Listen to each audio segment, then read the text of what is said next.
Las misericordias de Dios se renuevan cada mañana. Su voluntad es buena, agradable y perfecta. Bienvenidos a una nueva emisión de Vidas con Propósito, para volver a vivir.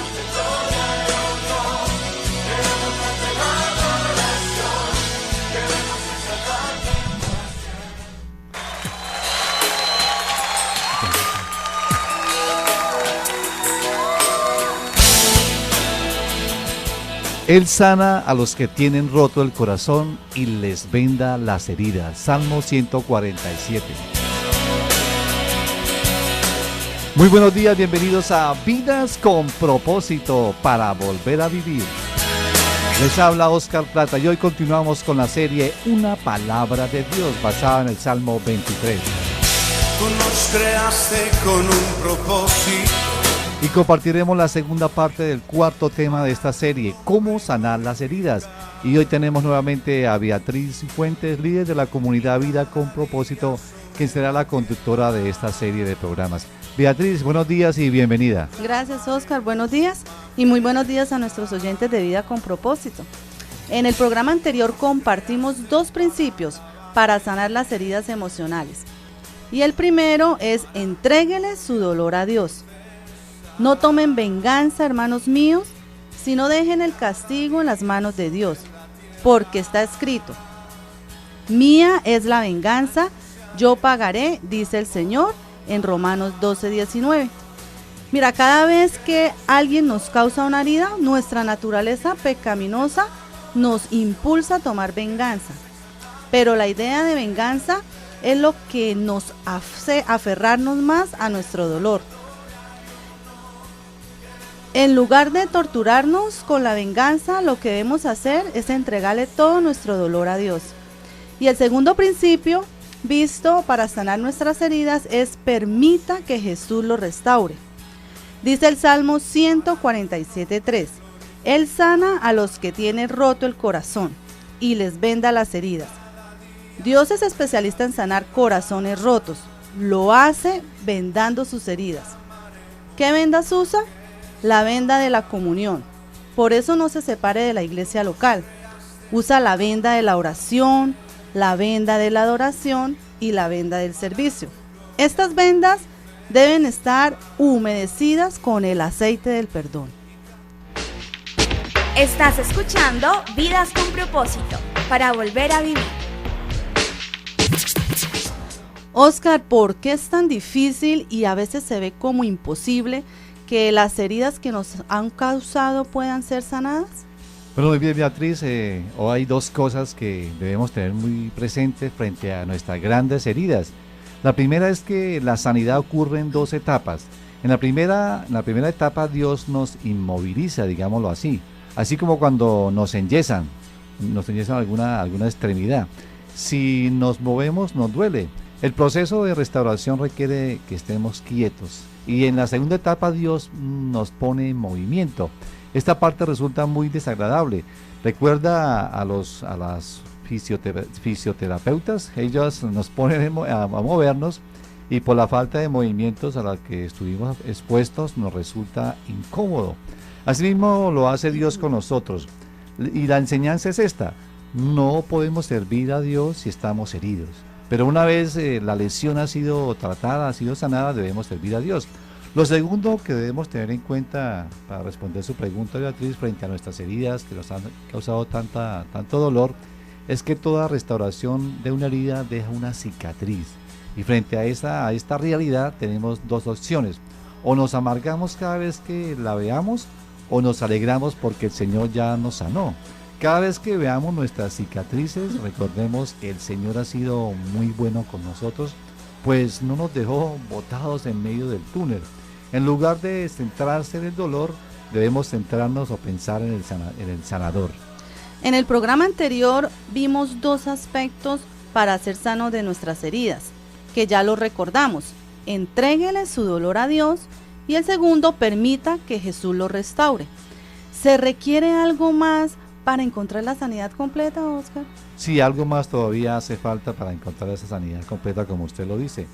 Este tercer principio, y si usted, apreciado oyente, toma apuntes, lo puede escribir así: deje que Dios satisfaga sus necesidades. Deje que Dios satisfaga sus necesidades. Y dice el Salmo 81 del 9 al 10. No tendrás ningún Dios extranjero, ni te inclinarás ante ningún Dios extraño. Yo soy el Señor tu Dios que te sacó de la tierra de Egipto. Abre la boca y te la llenaré. Bueno, ¿qué tiene que ver este texto con este principio? Muchas de nuestras heridas fueron causadas por poner expectativas en las personas que nunca debimos poner. Dios es quien quiere ser el centro de nuestra satisfacción.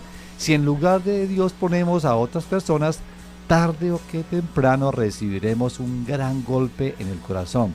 Eso se llama idolatría. Un punto de vista para recuperarse de una herida es que necesitamos poner nuestra mirada en Dios, y esto es indispensable para satisfacer todas nuestras necesidades.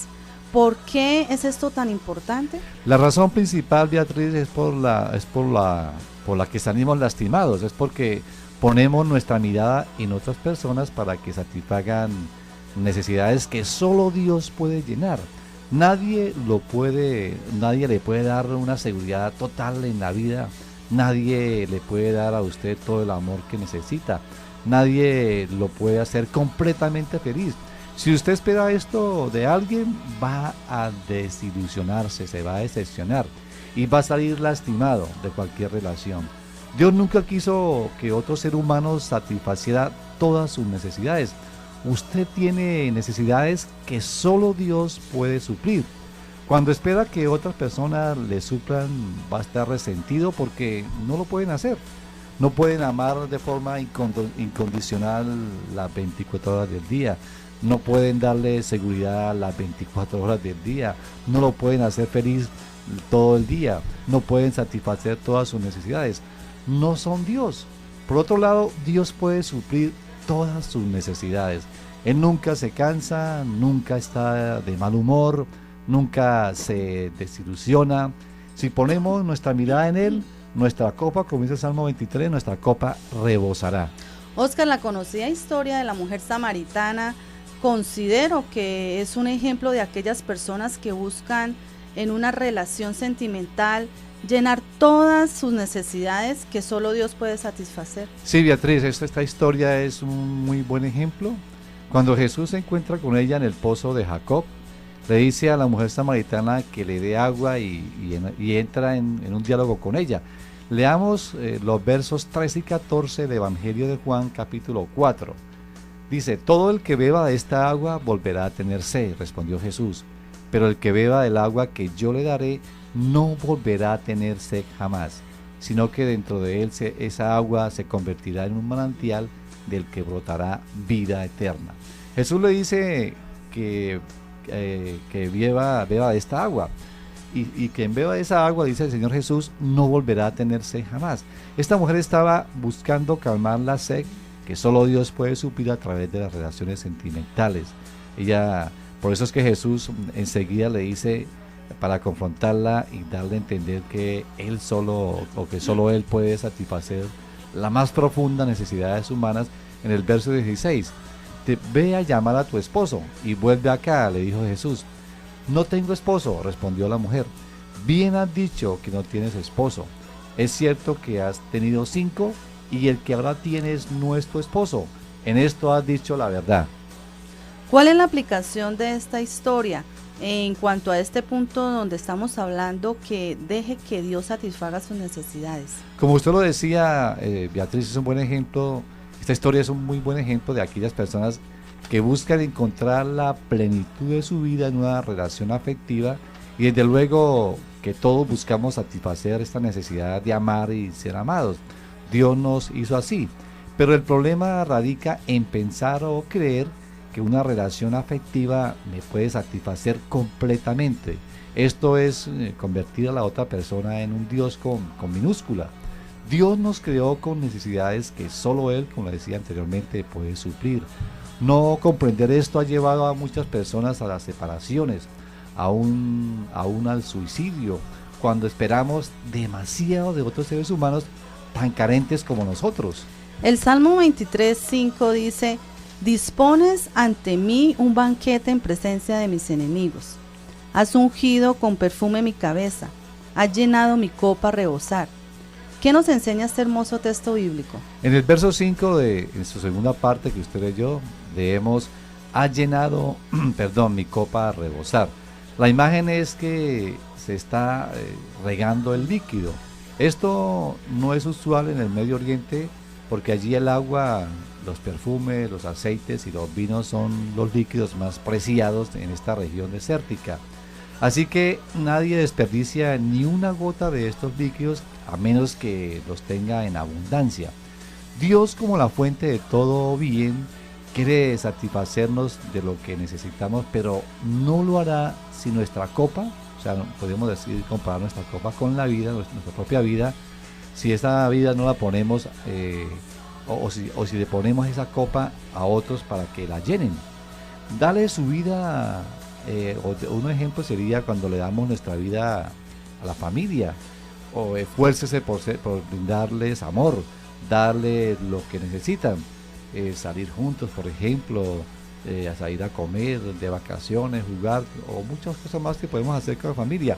Esto es muy importante y esto no es malo en sí, pero se encontrará que al final su copa a esa copa suya le hace falta algo. Otro ejemplo es dele su vida a su trabajo, sea responsable, cumpla las metas, lléveles la delantera a los demás, a sus compañeros de trabajo, haga que le aumenten el sueldo. Pues eso está bien, pero al final usted va a comprobar que un vacío llena su alma. Otro ejemplo en cuanto a cuando buscamos que las cosas nos den plenitud, es dele su vida a su carrera profesional. Empeñese en ser el mejor profesional en su área de especialización. Crezca y entiéndase dentro de su campo. Haga un diplomado o haga un posgrado. Bueno, eso también está muy bien. Pero al final usted verificará que no se siente completo. Dale también su vida tal vez al dinero. Comprométase a conseguirlo a como dé lugar. Ahorre e invierta en todo lo que pueda. Trate de no gastarlo y amontone bastante. Sea sabio en los negocios. Esto pues no es que sea mal necesariamente, pero al final usted experimentará que el dinero no le sacia. Pero en cambio, dele su vida al Señor y permita que Él sea Él y solo Él quien llene todos sus vacíos. Le aseguro que a pesar de que no llegue a tener todas las cosas o logros anteriores, sentirá que es más que suficiente y encontrará la satisfacción que nada ni nadie le puede dar.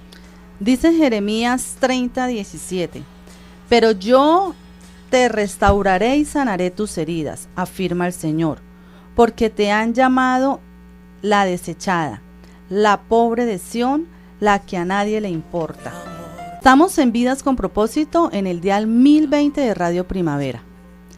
¿Cómo sanar las heridas?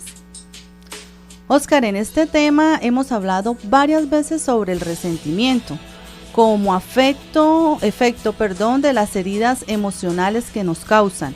Me gustaría que ampliáramos este aspecto, pues muchos son portadores de este mal. ¿Qué es el resentimiento, Óscar? Bueno, muy buena pregunta, Beatriz. Sí hemos hablado, cuando hablamos de heridas emocionales, desde luego no podemos evitar hablar del resentimiento. ¿Qué significa la palabra resentimiento? Significa volver a experimentar un sentimiento, por eso es resentimiento, es repetir ese sentimiento que una vez sentimos.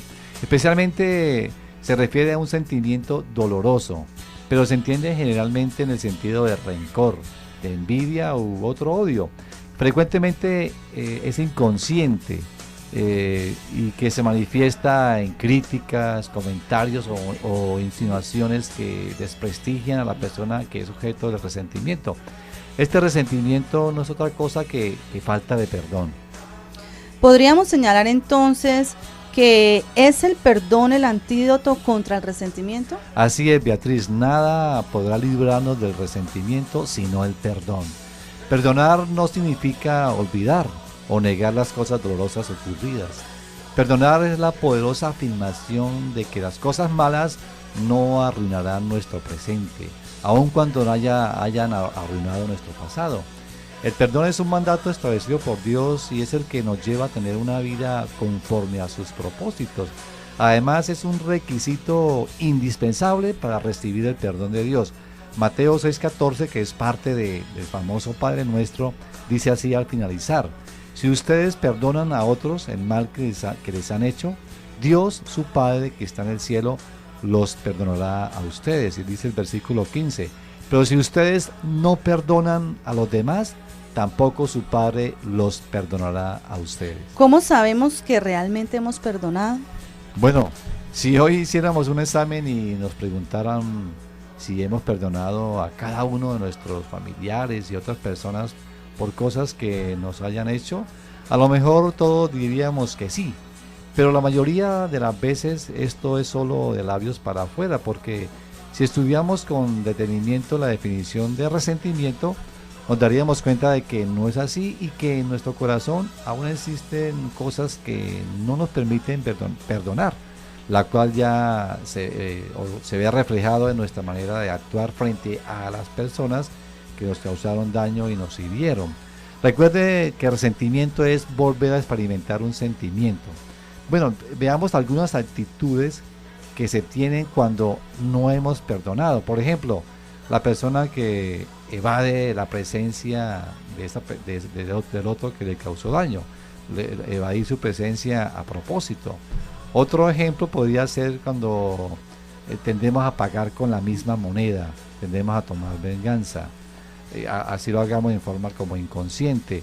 Otro ejemplo sería buscar la manera de hacerle sentir mal, también alegrarse cuando algo malo le ha pasado a esa persona. Otro aspecto que me lleva a mostrar que no he perdonado de verdad y que estoy resentido es ver solo lo negativo de esa persona, y nos volvemos extremadamente críticos con todo y con todo lo que los otros hacen. Siempre resaltamos lo negativo. ¿Qué sucede cuando permitimos en nuestro corazón el resentimiento? Cuando permitimos que en nuestro corazón permanezca el resentimiento, hay algo que automáticamente se implanta en nosotros, y es la amargura. Nos volvemos personas amargadas. Dice Hebreos 12:15: asegúrense de que nadie deje de alcanzar la gracia de Dios, de que ninguna raíz amarga brote y cause dificultades y corrompa a muchos. Según este texto encontramos dos riesgos peligrosísimos de permitir el resentimiento que lleva a la amargura. Dice el autor de Hebreos: asegúrese de que nadie deje de alcanzar la gracia de Dios. La amargura puede impedir que yo alcance la salvación. Y segundo, la amargura afecta negativamente mis relaciones y dañará a otros. Dice el mismo texto de Hebreos: que ninguna raíz amarga brote y cause dificultades y corrompa a muchos. Mire que lo peligrosísimo, como lo afirmaba, de permitir que en mi corazón haya el resentimiento y la amargura. Así que, amado oyente, no permita por ningún motivo que el resentimiento en su corazón. Puede estar en peligro su vida eterna, pues aunque la salvación no es por obras, la amargura a causa del resentimiento es fruto del no perdón. Y como lo dijo Jesús en Mateo 6, del 14 al 15, si ustedes perdonan a otros el mal que les han hecho, Dios, su Padre, que está en el cielo, los perdonará a ustedes. Pero si ustedes no perdonan a los demás, tampoco su Padre los perdonará a ustedes. Otro fruto del resentimiento, además de la amargura, es el orgullo.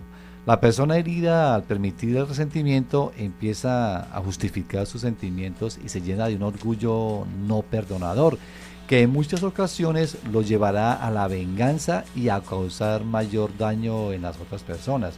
Esto es muy peligroso para su salud espiritual, emocional y también aún física. Hay enfermedades que se llaman enfermedades, se me olvidó en ese momento el concepto, enfermedades producto de resentimientos que afectan nuestra salud. Oscar, ¿cómo contrarrestar estas dos secuelas del resentimiento, la amargura y el orgullo?